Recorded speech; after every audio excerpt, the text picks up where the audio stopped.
Hello, and welcome back to New Year, New Game.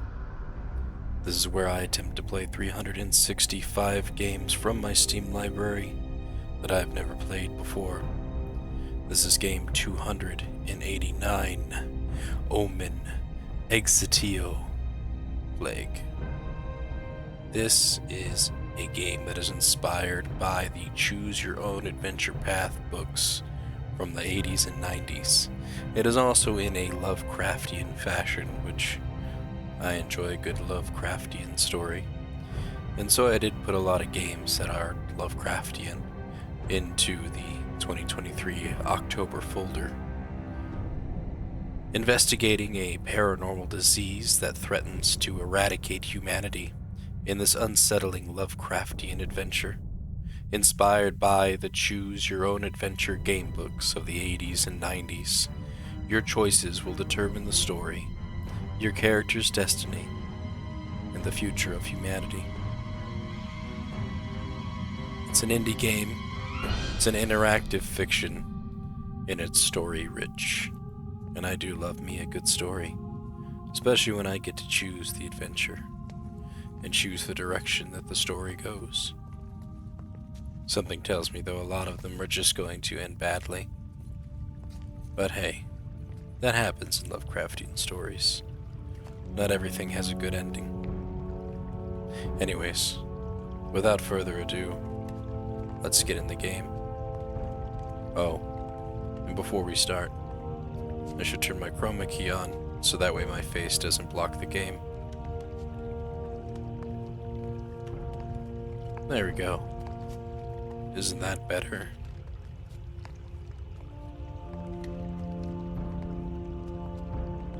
Main story. New game. I see they have side stories here too. The beginning of a journey.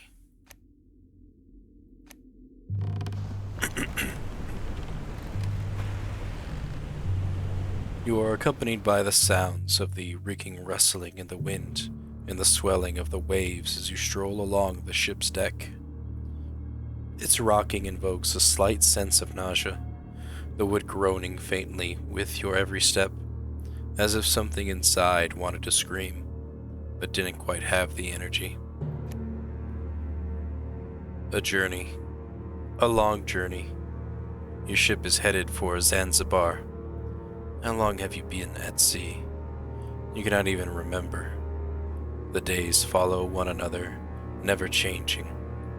It feels like living in an endless haze, dazed and captured by the outline of those unknown waters. But all in all, you don't mind the feeling. After all, you are here to forget. Your name is Jake Huntington. You are a doctor, a researcher, or at least you were proud to call yourself one before you entered, or before your entire world crumbled around you. You have always fought to save people's lives, but now you face a different battle where you have to kill. Such is the irony of fate. You enlisted in order to escape from yourself and, above all else, from the pain. You look out to sea, wondering whether this ship can carry you far enough. Reality seems suspended during sea travel. Time loses all meaning and extends infinitely, just like the blue expanse spreads out before you. Day after day, you've been watching the horizon ahead, bobbing up and down, when comes Ed. Jake, remind me again, why we're here.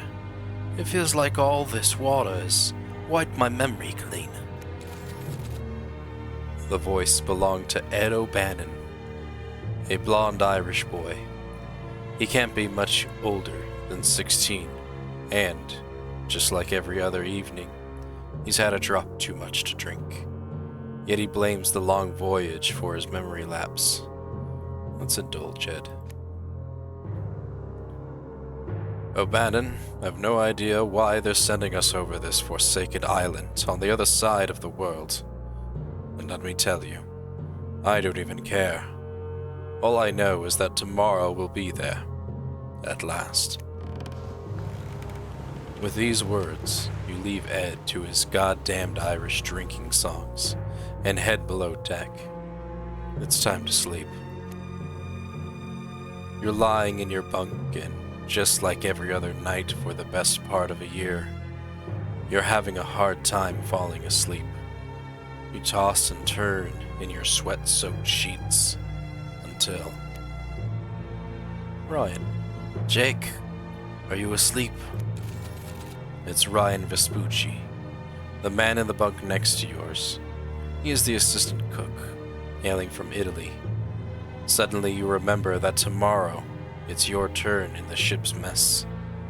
Let's listen and speak with Ryan. What is it, Ryan? I left you a list of provisions we need in the galley tomorrow. I want to talk to you about something else as well. I've been hearing rumors among the soldiers, but maybe we should discuss the matter tomorrow. Good night, Jake. The dorm is filled with heavy breathing and the loud snoring of your companions. Apparently, everyone is sleeping soundly except for you. Turning over in your bed, you find the note Ryan left you under your pillow. Lock it and read it tomorrow. It won't be long until the landing, but this doesn't mean you can escape kitchen duty. Ryan hands you a big bag of potatoes to peel, while he starts working on a bunch of carrots, slicing them with a skill and accuracy which is second to none, better than anyone you've ever seen. Reasons, past, reasons. Let's do past. How long have you been in the army? Not a long time, really, but longer than you, I'd bet. You're right. Actually, this voyage is pretty much the entirety of my military career. Don't worry, just stick with me and that Irish fool O'Bannon, and you'll see it's not too bad. Shouts coming from the deck interrupt your chatting. Land ho! You hurry up and carry out your tasks before landing. Zanzibar port is a racket. Sailors yell in a wide variety of accents while goods are unloaded onto the docks, peeling up in small mountains of crates. You are on the deck, observing the slowly approaching shapes of Stone Town.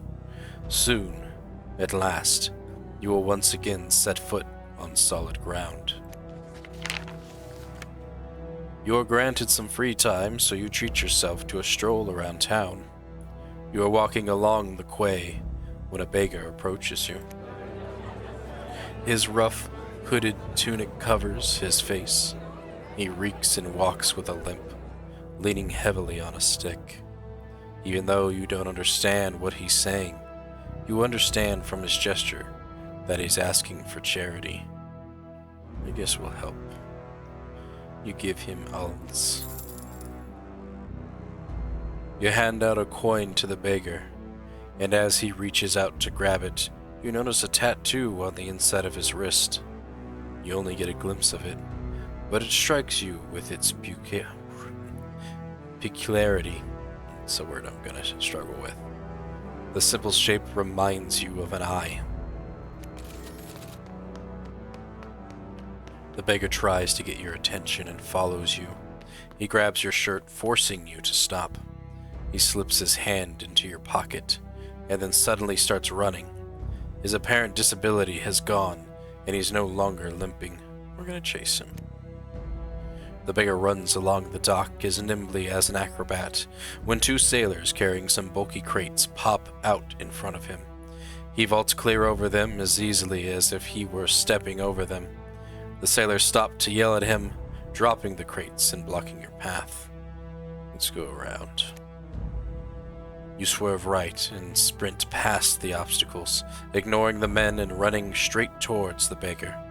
When the thief realizes you are still chasing him, he jumps onto one of the small boats moored in a row in the harbor.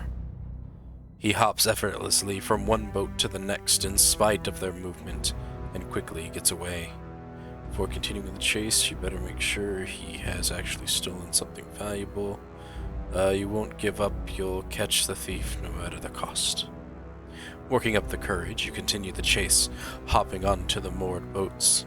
You manage to keep your balance, but after a couple of rather hasty jumps, you have to stop and slow down, or you'll fall into the water. The thief, however, has landed on an occupied boat, and the fisherman on board has caught him by the foot. In a bid to stop him, you must take advantage of it and catch up. You advance cautiously, taking advantage of the fugitive's struggle. You speed up even at the cost of ending up in the water. It's too cautious. You see the beggar wriggling out of the fisherman's hold before hitting him square in the face with a punch that sends one of his teeth flying into the air, and him straight into the brine. Moving cautiously, you detect a different path from the fugitives. Instead of chasing him, you move to the boat next to you. The shortcut you've taken lets you skip a couple of boats. You can reach him faster this way, and pop up just in front of him. The man leaps to get back on the dock, but you manage to catch him mid-flight. You both fall into the water. The man tries to resist, and he hits you, but he seems to have trouble floating. You manage to get back what was stolen from you, the message which was in your pocket. The water has begun to blur it, but the message is still legible. You realize, however, that it's not Ryan's list.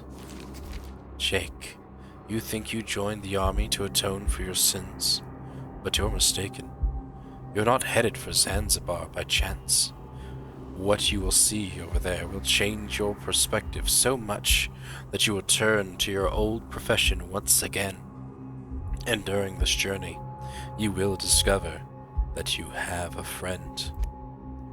Who left you this message, and what does it mean? Was the fake beggar just trying to steal some money, or was he deliberately aiming for the message?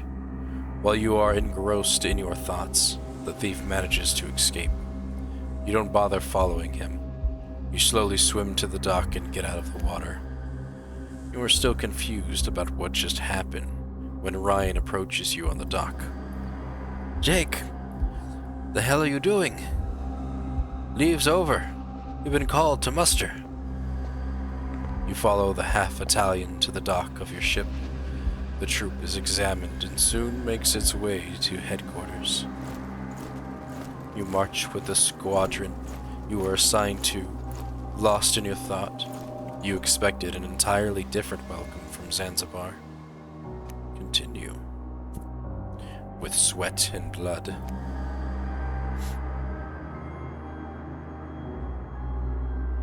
Wake up! Everyone on their feet, quick! You open one eye, followed by the other. You feel the slow swaying of the sea and the peculiar smell of the ship, something like unwashed bodies in acrid salt, which prickles your nostrils. But it is just for a moment, and within seconds, you are on your feet. It is Smith, the captain of the troop, who is yelling at you in the early morning. O'Bannon groans. He is still not up, and luckily the captain is unaware of it. The cries of Captain Smith could sink a battleship on their own. You help O'Bannon get to his feet. We are ready, Captain. Scold, help O'Bannon. Come on, O'Bannon. Stop dreaming about whiskey bottles and get a move on. I'm awake, I'm awake. Your Irish friend's whiny character reminds you of a child who doesn't want to go to school. Not even my mum was this annoying. O'Bannon mumbles some more incomprehensible words, and with considerable effort, he gets to his feet, wobbling. It seems he is still drunken from last night. You better keep an eye on him to prevent him from getting a severe scolding and a flagrant punishment. You are outside, waiting for the next training to start. O'Bannon is next to you, still sleepy. After weeks of travel, Smith fears you have all gone soft, looking at the men in your row. The doubt seems to be entirely valid. You can see the disorientation and lack of sleep on their faces. The air is filled with sand and your boot sinks into the mud. The view is desolate except for some isolated shacks. Smith is explaining the details of this morning's training with a cracked, rasping voice. You are distracted by the view. The weariness from the journey makes his speech hard to follow, and you end up missing parts of it. But you are sure you are not the only one. No one can get used to this new situation due to the brevity of the captain's speech. You hesitate for a moment, but Smith breaks the silence with an unyielding command shouted aloud. "Come on, move, ladies, until you are well awake." Lead, help Ed, we get a +1 to our speedcraft, +1 to observation if we lead. Put yourself ahead of the group. Save energy, we get +1 to medicine. You follow Ryan, who is running at a regular pace. You don't want to get too tired too soon. Outrun for +1 to fighting. I'm going to go with the medicine one. We'll follow Ryan, who is running at a regular pace. You don't want to get too tired too soon. Good pace, Ryan. Best way to hold on for a long time. You even stop thinking after a while. Once you arrive at the training ground, you must crawl through mud and overcome several grueling obstacles. Climbing walls, barbed wire, and thick tires. This time, no one waits for Smith to start barking orders, and you all dive onto the ground for the next exercise. You take a breath to see how O'Bannon is getting along. In his current condition, you are worried he will end up sinking into the mud and suffocating. Your concerns turn out to be well-founded. You see O'Bannon trying to slip out to catch his breath. Unfortunately, he ends up lying down with his face right in the muck, in the middle of the training path. "O'Bannon, keep doing that and I will put you in isolation. Good job, Vespucci. Huntington, you need to work harder." Smith surely isn't generous with his encouragement. You try to clean yourself up as fast as possible. Your clothes are wet and heavy, not exactly ideal for your next task. Climbing a palm tree as quickly as possible, picking a coconut, and climbing back down, preferably in one piece. Relax, cautious, speed maybe. Use your agility to reach the top as quickly as possible. He said that we need to work harder. Selfless. Captain O'Bannon is not feeling well. I ask permission to take care of him. Oh, Captain O'Bannon's not feeling well.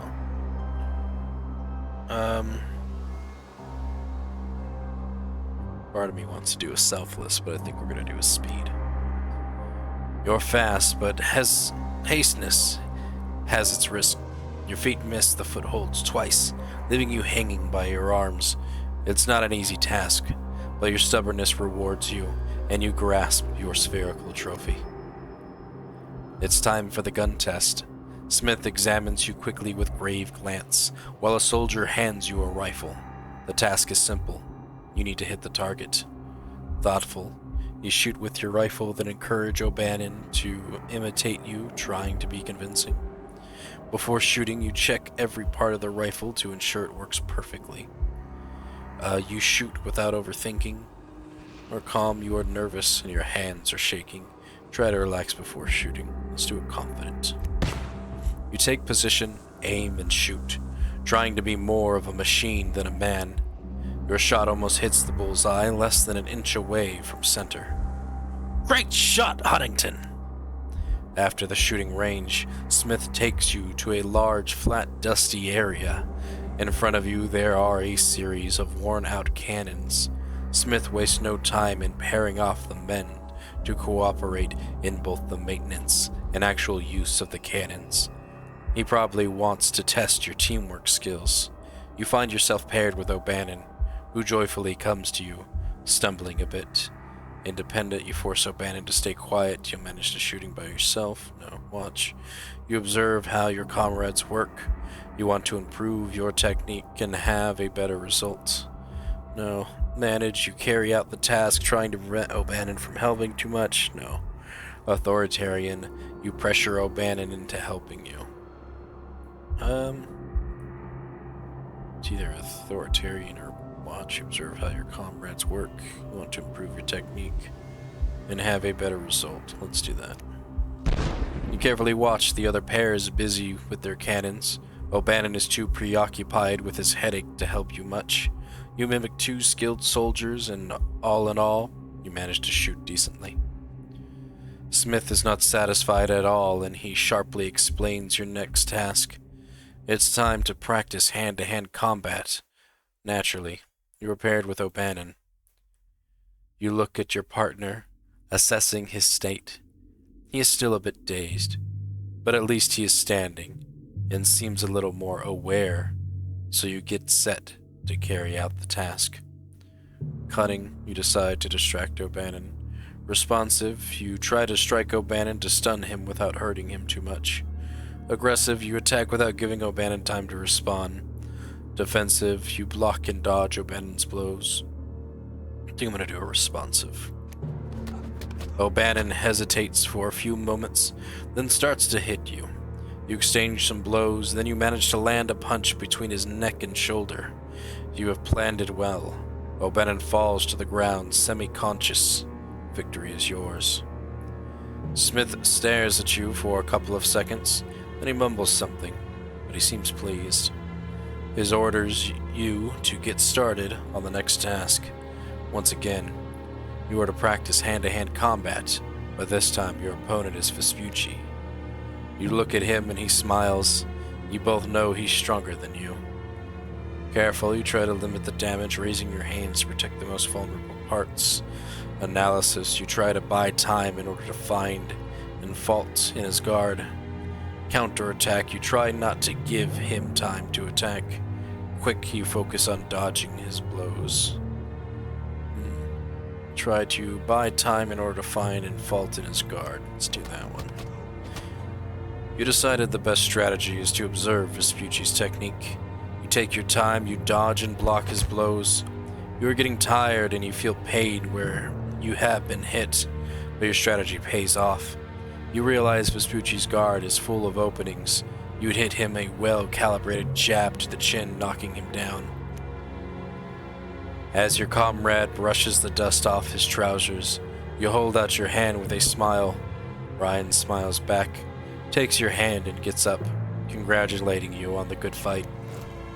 Smith continues relentless shooting orders. You pick up all the equipment, the backpack and the training rifle. It seems that the captain wants you to be full of adrenaline for the combat simulation, so that you don't hold anything back. He forces you to run right through the jungle to reach your next destination. You glance at O'Bannon and notice his arm is bleeding. Gonna aid. Wait, Ed! What happened there? You point at the trace of blood on his hand.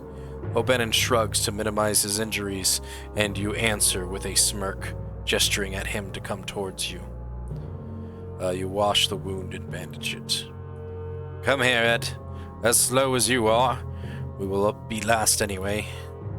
O'Bannon mumbles and smirks, but he gives you his arm. You lift his sleeve to check the wound. It's not too bad, but it may get infected here in the dirt. You clean it up with your canteen water and wrap it up with a handkerchief. When the training is over, you'll take another look at it. You and O'Bannon are the last to reach Captain Smith's pre-arranged spot, both panting and red-faced. You are welcomed by a barrage of insults which Smith spits at you both, with equal parts saliva and venom. The squadron move on together, but without you. O'Bannon and Vespucci will fell. Without you, O'Bannon and Vespucci. You fell behind the deal with your friend's wounds, and the Italian wanted to assist you. He is always ready to help. Ed is immediately taken to the headquarters in order for his wound to be sutured. You wonder whether you should follow him and perform the task yourself or leave him in the hands of another doctor and go on with the training. You ask to follow O'Bannon to headquarters, stay with the troop.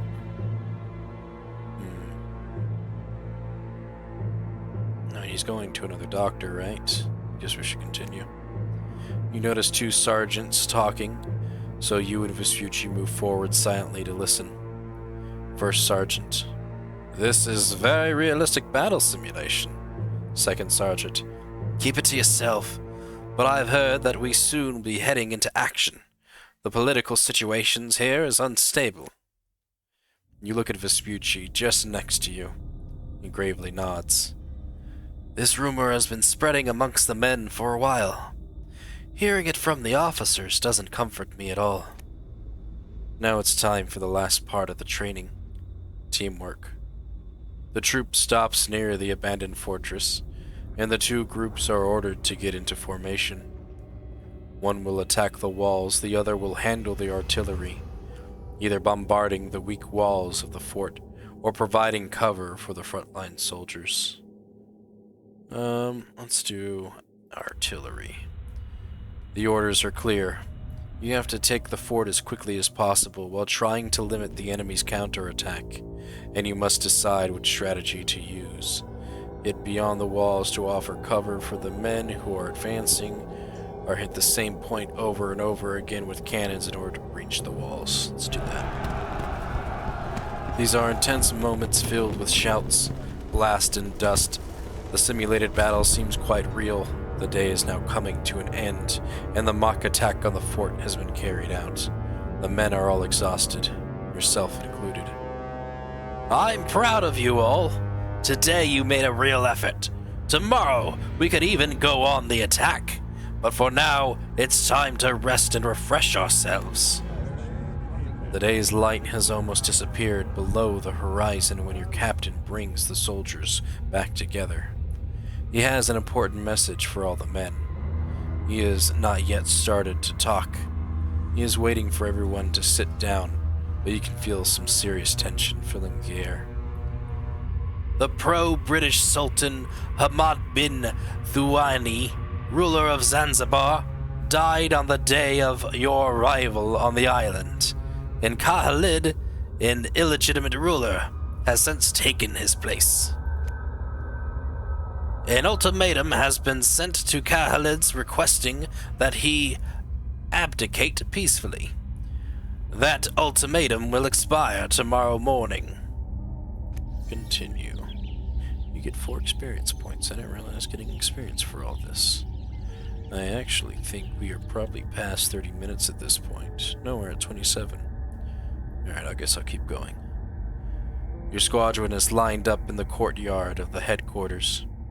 It's 8 o'clock in the morning, but this time everyone is wide awake. You are ready to set off in the Sultan's palace. Looking around, you can see the anxiety in the faces of your fellow soldiers. Actually, I do think I should stop, because this is going to continue on with another story, and it's going to make us go past 30, and I kind of want to stay right in the 30-minute range. But this is a wonderful game. I like the storytelling aspect of it, and I hope you all enjoy me telling the story, or at least reading it to you. Even though I stumble over words sometimes, I try to get it through. In doing the different voices, I find it to be more characteristic, something that I like to do. But I do enjoy the game. I find it very interesting. I want to continue the story. I want to choose our own adventures. This actually reminds me a lot of another choose your own adventure story game that we did.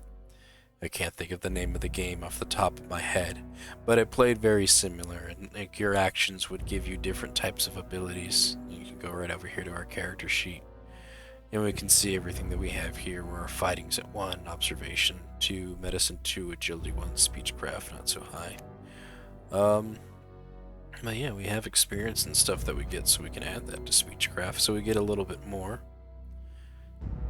And I'm sure all of this at some point is going to play some part in choices that we make, maybe different challenges that we have to get, in order to do certain things in the game as well, which will be really interesting. Going further into it would be really fun to find out how everything works out and what ending that we managed to choose. What's the map? Oh, I didn't want the map. We want the story. But yeah, I think that's going to do it for me. Good game. I'm going to give it a thumbs up, and I would definitely add it to the list of games that I would play again. Anyways, that's going to do it for me. Thank you all for watching, and I'll see you in the next spooky game. Goodbye.